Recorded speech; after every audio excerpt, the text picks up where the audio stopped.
ولله ملك السماوات والأرض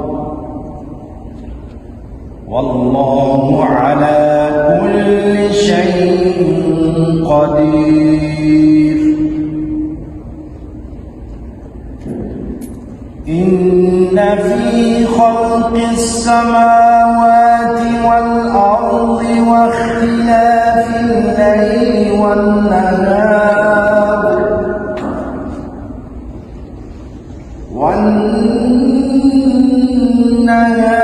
لآيات لأولي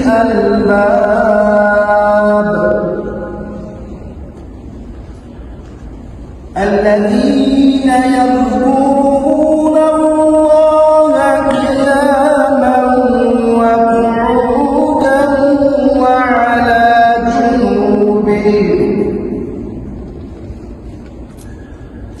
وعلى جنوبهم